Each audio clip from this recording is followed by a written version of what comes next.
তোমরা মাল ভিডিও, তোমরা ভিডিও করো, আমাদের গাছে করবো। গাছে? আচ্ছা, হ্যালো, চলুন আবার চলে এসেছি আর একটা দোকানে। বীরপাড়ারই এটা অংশ।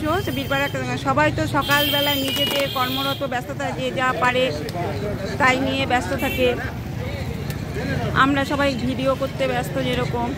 যাই হোক, ওইদিকেও একটা ফলের দোকান আছে, পরে নিয়ে যাচ্ছি। যে ভাই মোবাইল দেখায় ব্যস্ত।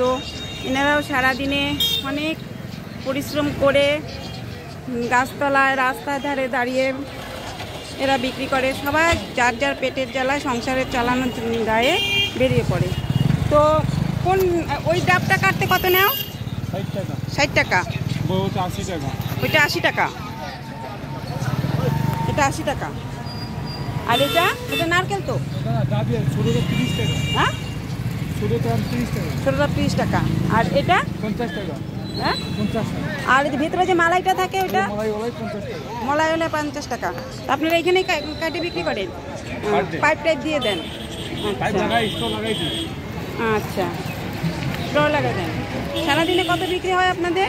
60টা 70টা। 60টা 70টা প্রতিদিন দোকান লাগান? বাড়ি কোথায়? সর্দারপল্লী। ও, তাহলে 60টা 70টা ডেইলি বিক্রি হয়? পেশেন্ট পার্টি হসপিটালে যায়? আচ্ছা। আর এমনি ফুটপাতে প্রবলেম আছে, ওই ডক্টর সাইডে বলছে ওকে। আচ্ছা, পেশেন্ট জন্য দোকানটা লাগাই। আচ্ছা, তো এইখানে একটা আমার থেকে রেগুলার কাস্টমার। আচ্ছা, কি হসপিটালে পার্মানেন্ট কাস্টমার? আচ্ছা, জিজ্ঞাসা করেন জল খাই কেমন লাগে। আচ্ছা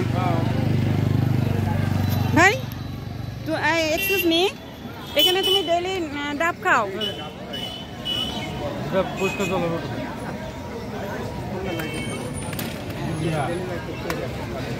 পড়ে গেল ওইদিকে রাস্তায়।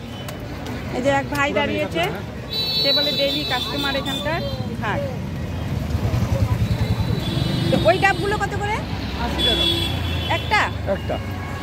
আচ্ছা, ডাবে ভরপুর জল আছে? এটা কি হসপিটালে যাবে? হসপিটালে যাবে? হসপিটালে যাবে এটা? এটা বাড়িতে যাবে। আচ্ছা, পেশেন্ট খাবে। আচ্ছা, ডাবের জল খাওয়া তো সোডিয়াম পটাশিয়াম আছে ডাবের জলে। এই যে আর এক ভাই বাঁকে করে কলা নিয়ে যাচ্ছে, সেও বিক্রি করবে। চলুন ভিডিওটি এই পর্যন্ত রাখছি। তো ভাই ভালো থাকবেন, সুস্থ থাকবেন, ঠিক আছে? ইয়ে করলাম যে ভালো মতন জানি বিক্রি বাট্টা হয়। তা আসি, হ্যাঁ, ধন্যবাদ। ভিডিওটি ভালো লাগলে একটা লাইক কমেন্ট করে দিবেন।